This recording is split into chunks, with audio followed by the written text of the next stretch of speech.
다음 돈수 단박 깨달음이다. 세상 사람이 다 전하기를 남쪽은 해능이요 북쪽은 신수다. 그는 근본 사유를 모르는 말이다. 신수선사는 형남부 당양현 옥천사에 주재하며 수행하고 해능대사는 소주성 동쪽 35리 떨어진 조계산에 머무시니 법은 한종이나 사람에게 남과 북쪽이 있는 것이다. 이거 얼마나 맞는 말입니까? 근데 우리는 이걸 대립된 걸로 알고 있다 이 말이에요. 이 육조 간화선을 주장하신 대해스님께서 묵조선을 주장하신 천동선사가 돌아가시니까 통곡을 하셨어. 통곡을. 그 근본 낙처를 알고들 싸워야 되는데 어떤 것을 돈과 점이라고 합니까? 법은 한 가지로 돼 견해에 더디고 빠름이 있기 때문에 사상이 다를 뿐이다 이런 말씀이에요. 다음 94쪽. 일찍이 신수스님은 사람들이 해능스님이 법이 빠르고 곧게 길을 가르친다고 말하는 것을 보았다. 신수스님은 드디어 문인 지성스님을 불러 말하였다. 너는 청명하고 지혜가 많으니 나를 위하여 조계산으로 가라. 가서 해능스님이 처소에 이르러 예배하고 듣기만 하되 내가 보내서 왔다고 하지 말라. 들은 대로 그 뜻을 기억하여 돌아와서 나에게 말하여라. 그래서 해능스님이 견해와 나와 누가 더 빠르고 더딘지를 보게 하여라. 너는 첫째로 빨리 오너라. 그래서 나로 하여금 괴하게 여기지 않도록 하라. 이건 지금도 있는 말입니다. 이거를 우리가 잘못 해석해서 그렇지 옛날에 경봉 큰 스님과 전광 큰 스님께서 서로가 경쟁하고 저 신문에 싸우는 것 같지만은 당신에게 인연 안 되는 상자는 전광 스님께로 보내고 전광 스님께서는 경봉 스님께로 보내고 서로 인정하고 정말 아름다운 삶을 사셨습니다. 지금 살아계시는 서웅종정 스님과 성철 큰 스님 두 분이 만나면은 밤새는 줄 몰랐습니다. 밤새는 줄 몰라. 서로 인정을 했습니다. 서로. 이건 뭐 조금도 가감이 없는 말입니다. 그래서 지성스님은 해능스님에게 옵니다. 그래서 와가지고 법문을 들으면서 조계사에서 법문 듣고는 큰 스님이시여 저는 옥천사에서 왔습니다. 이거는 깨달은 다음에 하는 얘기입니다. 깨달은 다음에 신수스님 밑에서 그는 거기서는 깨닫질 못했는데 여기 와서만 깨달았다. 이런 차원에서 하질 말고 바로 돈교 법문으로 화련히 깨달았다는 그런 근본 낙처를 바로 들어야 됩니다. 큰 스님 법문을 듣고 문득 본래의 마음에 개합하였습니다. 큰 스님께서는 자비로서 가르쳐 주십시오 하니까 너희놈 거기서 왔다면은 이건 바로 법을 엿보기 위해서 왔구나. 어느 법이 나은가 한번 비교해 보기 위해서 왔구나. 그러니까 말하기 이전에는 정말 그런 마음으로 왔습니다만 지금은 그렇지 않습니다. 그래서 육조 스님이 말씀하기를 번뇌가 곧 보리임도 또한 이와 같느니라. 이 말을 하기 위해서 돈과 점을 대치시켰고 신수 스님과 뭐 남종선 북쪽 무슨 뭘 했지. 그건 대립적인 차원에서 들어서는 안 되는 거예요. 그러면 나는 무슨 점수를 주장하는 사람이냐? 나는 시간과 공간을 부정하는 사람입니다. 점수란 일단 시간을 인정하는 세계에서 점수도 시간과 공간을 인정하지 않고 본래 무일물 차원에서 얘기한다면 그건 얘기가 달라집니다.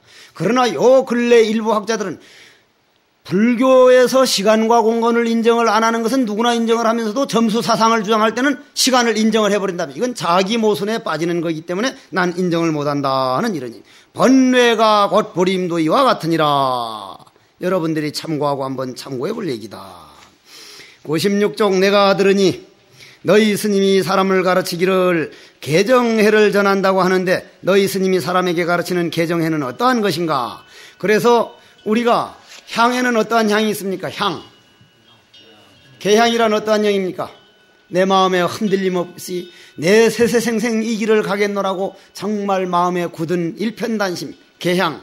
정향은 그 마음이 흔들림이 없는 다 안정된 향. 그 향은 정말 아름다운 향입니다. 어디 가서 말이요 막걸리나 그냥 잘못 먹어가지고 그 토하는 그런 냄새는 정말 아이고 정말로 아주 그냥 사람 그냥 콧구멍을 괴롭게 만드는데 공부 애쓰던 수자들이 와가지고 스님 이리해서 살아보냐 안 되지만 스님 저는 결코 좌절하지 않고 늙어 죽는 날까지 결코 여기서 물러나지 않겠습니다. 내가 내 방으로 갑니다. 내가 내 방으로 가. 그거 마셔본 사람이 있을 거예요. 숨겨놨던 차를 가지고 나와. 숨겨놨던 차를.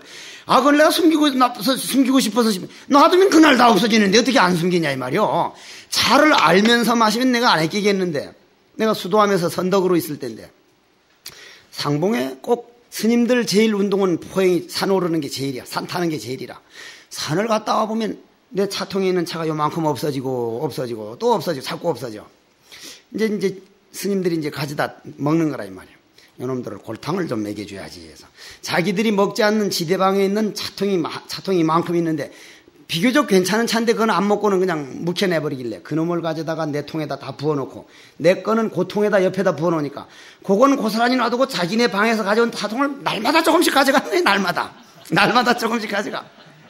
해제 입막 해쯤에는 내가 지대방에서 안 먹는 차를 갖다가 내 통에 놨더니 날마다 그걸 누가 갖다 먹대하니까 글쎄 차맛이 좀 달라졌더라 그러더라는 거예요. 차맛을 알지도 못하면서 내가 먹는 차는 좋은 차라고 해서 꼭 가져가거든. 그래서 내가 좋은 차는 내 방에 좀 숨겨뒀다가 정말 그 애쓰던 수자들이 오면 내가 방에 가서 가져다 꼭 그 차를 타서 차를 마시면서 이런 얘기 저런 얘기를 하게 되는데 여러분들도 마찬가지라 이거는. 개향과 정향과 해향과 해탈향, 해탈지견향 이걸 뭐라 그럽니까? 오분향이라 그러죠. 그 5가지 향을 잘 간직해서 사십니다. 그러한 향의 차이점은 여러분들이 한번 읽어보면 다 알 수 있도록 되었습니다. 97쪽 불행이다. 불행은 뭡니까? 그건 부처님의 행을 불행이라 그럽니다. 우유일승하야 명법달이니 제가 여여 금당에 옛날 금당에 살 때 법달 스님이 그때 같이 사셨는데 상송 법화경 7년 하되 신미부지 정법지철어라. 또 한 스님이 있는데 이름을 하여 법달이라 하였다. 항상 법화경을 외워 7년이 넘었으나 마음이 미혹하여 도대체 법이 낙처를 알지 못해서 와서 물었습니다. 스님, 경에 대한 의심이 있습니다. 스님이 지혜로서 한번 의심을 풀어주시기 바랍니다. 그러니까 법달아, 네가 법은 통달하 했으나 왜 법은 통달했다 그랬습니까? 법달이니까 법달. 법자 통달할 달자. 그러니까 법은 통달했으나 법달이라고. 그 전에 내가 콩만에서 선방에 들어와서 아무것도 모를 때 효봉 스님께서 법문을 하신다 해서 가서 보니까 어떤 수자가 깨달았다고 그래 깨달았다고 하니까 네 이름이 뭐냐? 그러니까 각공입니다. 그러니까 각을 공했느냐 공이 각했느냐 벌써 거기에 확 맥혀. 그때는 내가 굉장해 보이더라고 그게. 근데 그런 정도로 맥히면 그거는 나서면 안 돼. 그죠? 각이 공했느냐 공을 각했느냐인데 거기 맥히는 정도 가지고 나서면 물론 나설 수도 있겠지. 뭐 워낙 기쁘고 환희심이 나니까 그렇겠지만 그래 이제 법달 스님이 점점 법달 스님이 아니라 육조 스님이 법자 통달할 따자니까 너가 법은 통달했다 했으나 너희 마음을 통달하지 못했구나. 경 자체에는 의심이 없거늘 네가 마음에 의심하는 것이지 경 자체에는 의심이 없는 거다. 그건 무슨 말이에요? 여러분들 경 읽다 의심 있는 부분이 있습니까 없습니까? 요즘 학자들이나 하고 이제 가끔 갔다가 이제 세미나나 이런 토론에 가서 하는 얘기 중에 하나가 불교 경전 읽다 보면 뭐 했던 얘기 또 하고 하는데 도무지 당체 그건 뭐 그렇게 한 번 읽으면 되는데 그건 학자님께서 모르시는 말씀이라고. 학문에는 반복의 법칙이 가장 빠른 법칙이다. 그거는 그냥 이해를 시키려고 하는 게 아니라 행동으로 옮기려고 하기 때문에 또 보고 하는 것은 그때마다 행동하려는 마음의 훈습, 마음에 중독되게 하도록 하는 것이지 무슨 상식을 많이 알고 기억을 많이 하고 하는 그러기 위해서 경이 있는 게 아니다. 당신은 행동으로 옮기는 내 마음을 길들여 나가는 방법으로 경을 받아들이는 게 아니라 머리에 많이 알아서 써먹으려고 하는 마음 자세에서 경을 받아들이기 때문에 반복되는 게 지루해 보이지만 내가 보는 경은 그때마다 부처님 이건 보는 시각의 차이다. 여러분들은 경전을 그렇게 봐야 돼. 그럼 의심 나온 거 보면은 이건 뭐 있다 이런 말이 있어 할 게 아니라 내가 아직 이 위치에 못 왔구나. 내가 진리를 향하여 걸어 올라가는 것을 수행자라 그러고 우리는 그냥 제자리에 가만히 앉아 있으면서 부처님을 끌어내리는 것을 도철이라고 이름을 합니다. 딱 맞는 말이죠. 98쪽 나의 바른 마음 발음이 나의 마음 바른 정이 곧 경전을 지니고 읽는 것이다. 그 앞에 잠깐 무슨 얘기 있는가 보네요. 네 마음이 스스로 삿되면서 바른 법을 구하는구나. 경전에는 바른 법은 꽉 차 있는데도 네 마음이 삿되기 때문에 그걸 받아들이지 못했다. 고로 98쪽 내 마음의 바른 정, 즉 정향, 정의 곧 경전을 지니고 읽어야 된다 이 말이야. 나는 한평생 동안 문자를 모른다. 글을 모르니 너는 법화경을 가지고 와서 나를 마주하여 한편 읽어라. 내가 들으면 곧 너를 위해서 설해 줄 수 있으리라. 여기 보면은 우리 금당에 가는데 뭐라고 써졌습니까? 행운유수라고 써졌대. 행운유수. 물같이 바람같이. 그 행운유수. 행운유수라는데 내가 만일 한글 모르는 사람이라면 그런 말은 모르지만 물같이 바람같이 사랑도 버려두고 미움도 벗어놓고 물같이 바람같이 살다가 가라하네 하면 여러분들 한글 모르는 사람도 그 말 알아듣습니까? 못 알아듣습니까?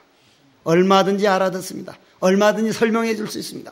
법화경 글자는 모르지만 법화경 세계를 환히 자기 삶이 됐으니 얼마든지 말할 수 있죠. 글자는 모르지만 어떻게 육조단경 육조 스님이 글자도 모르면서 그걸 해석할 수 있습니까? 그건 진리를 모르는 사람이에요. 진리가 삶이 안 된 사람이에요. 법이 살림이 안 된 사람이에요. 법과 삶이 둘이 아닌 요즘 우리 선방의 수자들이 문제점 중에 하나가 삶과 수행이 이분법을 살고 있어요. 삶과 수행을 하나로 만들어야 돼. 때로는 절할 수도 있어야 되고 때로는 마당 쓸 수도 있어야 되고 때로는 굳은 일도 하면서 내 자신이 삶과 수행을 하나로 만드는 데 노력을 해야 돼요. 법다리 경을 가지고 와서 대사를 마주하여 한편 읽었다. 육조 스님께서 듣고는 이건 행운유서라 물같이 바람같이 살다가란 이런 뜻이니라 어떻게 설명을 못 해줄 수 있냐 이 말이야. 환한데 뜻이 환한데 이내 법다를 위하여 법화경을 설명하셨다. 법화경이라고 하는 것은 자 한번 들어보십시오. 법화경은 언제 설했다 그랬죠? 부처님 마지막 작품입니다. 정말로 대단합니다. 대단해. 그 경전 하나만 가지고도 일본에서는 종파를 하나 만들 정도입니다. 그게 무슨 종파예요? 나무 호랑갱교. 저 인도에 가가지고 영축산에 가보면 절을 하나 지나서 나무묘 법년아 하면서 따다당 땡땡 하면서 내 그것만 외우고 있는데 지금도 가보면은 그 일본인들이 성지순례 하는데 돈을 많이 내가지고 이제 발굴하고 해서 아주 그 옛날 폐허가 된 것을 아주 잘 해놓은 거 그건 정말 고마운데 돈이 많다 보니 그런 데다 당신들 절을 지어가지고 그렇게 그냥 케이블카 놓은 거는 정말 내가 돈만 많다면 그냥 다른 걸로 하고 그냥 케이블카를 확 부숴버렸으면 깍 좋겠더만서도 그 케이블카를 놨더라고요. 영축산에. 그래 이제 법화경에 대한 내용이 나오는데 법화경 7권이 모두 비요와 인연이니라. 이게 7권이 아닌데 어째서 7권이라 그랬지? 위에 한문을 잠깐 우리 보고 넘어가야겠습니다. 육조원하대 법다라 법화 내내 7권이라 그랬네. 7권을 비유를 치료라고 봐야 될 텐데 이것이 한번 다시 봅시다. 이건 일단 책대로 넘어가겠습니다. 7권이 모두 비유와 인연이니라. 법화경에는 비유가 그렇게 나옵니다. 비유가. 그럼 왜 비유가 나옵니까? 제법종 본래 실상 모양 없는 실상돌이 실상이라는 모양이 없죠. 우리가 이제 시식할 때 관음 시식하는 거 보면은 나무 일신봉청 해놓고는 나무 일신봉청 해놓고는 실상이란 이름을 떠난 자리요 법신이란 자취가 없음이라 인연을 쫓아 이렇게 쭉 나오는데 실상은 이명이요 법신은 무적이라 종연은연하고 약경상지 유무 이렇게 나오는데 실상은 모양을 없기 때문에 모양을 없는 걸 법화경은 말로 하려니 비유 말은 비유밖에 안 되니까 법화치류가 나오게 됩니다. 비유가 나오게 됩니다. 비유와 인연이니라. 자 들어보십시오. 부처님께서 널리 삼성을 말씀하시면 삼성은 아시죠? 다만 세상이 근기가 둔한 사람을 위함이다. 이건 둔하다고 표현해가지고 그렇지 애써 헛노력을 하지 않아가지고 아직 이 위치까지 오지 못한 사람을 끌어오게 하기 위함이다. 이렇게 받아들여야 됩니다. 경 가운데서 분명히 다른 승이 있지 아니하고 한 불승뿐이니라. 법따라 너는 일불승을 듣고서 이불승을 구하여 너희 자성을 미혹하게 하지 말라. 경 가운데서 어느 곳이 일불승인지 너에게 말하리라. 법화경에 말씀하기를 모든 부처님께서 세존께서 이 세상에 오신 이유는 일대사 인연 때문에 이 세상에 오셨다. 이상의 16자는 바른 법이다. 즉 일대사 인연을 위해서 이 세상에 오셨다는 그 글자 말입니다. 이 법을 어떻게 알며 이 법을 어떻게 닦을 것이냐. 내 말 한번 들어봐라. 사람의 마음이 생각을 하지 않으면 본래 근원은 비고 고요하여 생각하지 말라는 것은 몰록 자기 본래 면목으로 돌아가면 양변을 떠나게 된다. 이거니 저거니 하는 그런 거. 이것도 아니고 저것도 아니고 저거 아닌 것도 아니고 아닌 것도 아닌 말 끊어진 자리가 바로 내 마음자리니 그러한 자리를 들어가게 된다. 보게 된다. 밖으로 미혹하면 모양에 집착하고 안으로 미혹하면 공에 떨어지나니 공에 떨어지지도 말고 모양에 집착하지도 말고 진공묘유라 소소영령한 내 마음 소소영령한 내 주인공. 옛날 돌아가신 서암 스님께서는 아침마다 자기 자신을 부르기를 주인공아 예 속지 말아라 예 오늘도 하루 살아가는데 눈에 보이는 모양 귀에 들리는 소리에 속지 말아라 예 명심하겠습니다. 날마다 그렇게 하였으니 이건 책에 있는 말은 아닙니다. 우리도 마찬가지로 모양에서 모양을 떠나고 어제 모양에서 모양을 떠나는 방법을 아주 누누이 얘기를 했습니다. 공에서 공을 떠나는 것이 미혹하지 않는 방법이다. 그러므로 이 법을 깨달아 가지고 한 생각에 마음이 열리면 세상에 나타나는 것이니라. 세상에 나타나는 것이니라. 이게 무슨 말인고? 일념에 심계하면 출현어센이라. 바로 법화경도리가 바로 우리 마음도리가 세상과 둘이 아니니라.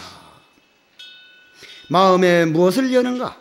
자, 이제 계시오입이 들어갑니다. 부처님이 이 세상에 나와가지고 불지견을 열고 열 개자. 자, 한번 들어보십시오. 여러분들 다 거기에 있지만 한번 쓰겠습니다.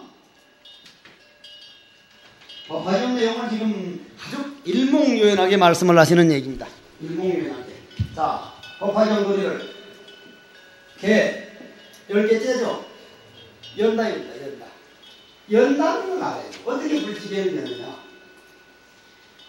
그건 스스로 아는 길만이 정말 아는 길이지 이거다 하면 그건 엉뚱한 생각. 나는 막걸리를 못 먹어봤어.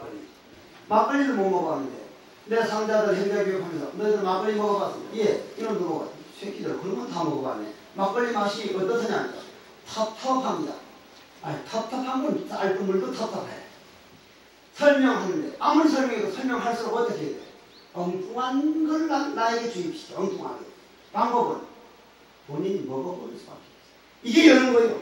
이게 불지견을 여는 거예요. 그 다음 뭐라 그랬죠? 법화경을 얘기하는 겁니다. 보여주는 겁니다. 보여줘. 그럼 내가 보여주면 뭡니까? 장님 보고 눈먼 봉사 보고 이걸 가지고 보라면 볼 수 있습니까? 없습니까?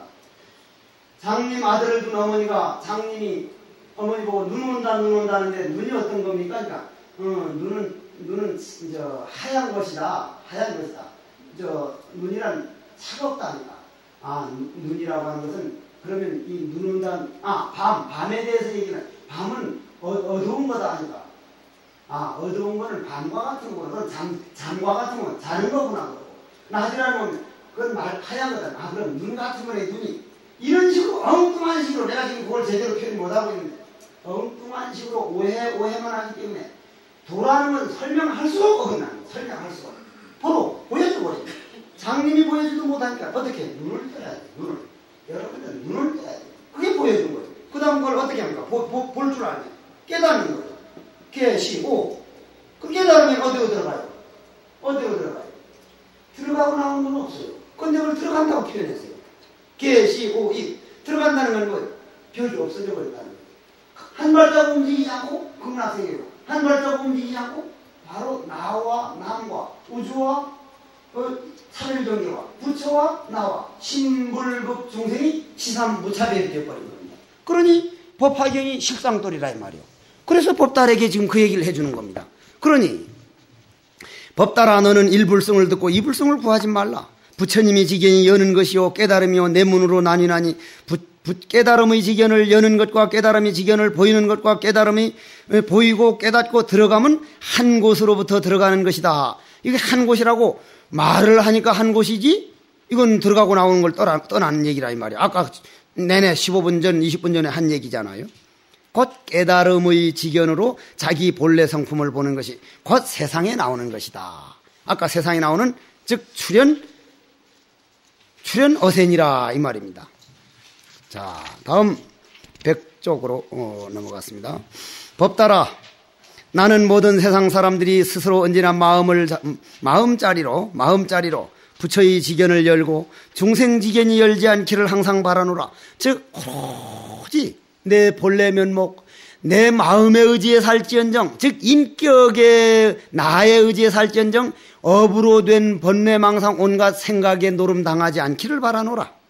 부처의 지견을 열고 중생의 지견 열지 않기를 바라노라. 세상 사람이 마음이 삿되면 어리석고 미혹하여 악을 지어 중생지견을 열고 세상 사람이 나는 누구인가 나를 바로 보면 이건 악을 지으려야 지을 수가 없고 지혜를 일으켜서 즉 등불은 바로 광명이니까 관조하면 스스로 부처님 지견을 여나니 중생지견을 열지 말고 부처님 지견을 열면 세상에 곧 나오는 것이다. 이것이 말로 세상이다. 세상과 나와 둘이 아니니까 그거야말로 실상을 보는 거라 이 말이요. 지금 세상 하는 세상은 환영을 보는 거고 법따라 이것이 법화경이 일성법이다. 일성법만 의지하라. 그래서 법따리에게 다시 말씀을 하기를 마음으로 행하면 법화경을 굴리는 것이요 마음으로 행하지 않으면 법화경에 굴림을 당하는 것이다. 즉 우리는 운명에 따라가면 운명이 노예가 되고 운명을 굴리면 우리는 마음의 주인이 되는 것이다. 대사께서 말씀하셨다. 힘써 법대로 수행하면 이것이 곧 경을 내 걸로 만드는 것이다. 경을 굴린다는 것은 내 걸로 만든다는 거예요. 법달이 경을 7년이나 읽다가 이런 말을 7년이 아니고 몇 년 읽었다 그랬나?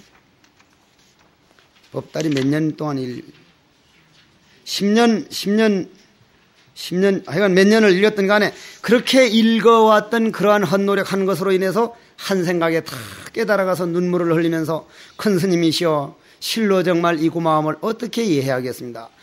곧 이것이 부처님 행위니라 이렇게 인가를 해줬습니다. 이렇게 해서 오늘 오전 법문이 끝나고 그래서 오늘 오전 걸로 해서 6조 단경 법문은 다 끝났죠. 법문 끝나서 지금 법다리부터는 무슨 얘기가 나왔습니까? 질문이 나온 겁니다. 질문 나온 다음에 무엇으로 끝납니까? 이제 오늘 오후에 끝나는데 시간적으로 충분히 끝낼 수 있겠습니다. 오후에는 법을 부촉하고 이렇게 하는 거기 때문에 아주 쉽게 끝낼 수 있는데 이 뒤에 보면은 한번 읽어서 와 주셨으면 좋겠습니다. 이 뒤에 보면은 우리는 서가모니 부처님을 몇 조로 봅니까? 1조로 보죠. 1조. 그죠? 가섭존자를 2조로 보고 안한존자를 3조로 보고 상나와서 4조, 우바국다 이렇게 쭉 나오다가 보리달말 28대로 치는데 여기 6조 단경은 뭐라고 나왔습니까? 서가모니를 7조라고 했습니다. 7조. 그걸 한번 읽어보고 나오십시오. 그것을 한번 읽고 오셔야 내가 오후에 강의할 때 왜 7조인가? 어째서 6조 단경 같은 돈법에서 7조라고 했는지를 한번 얘기하기가 쉽겠습니다. 이상입니다.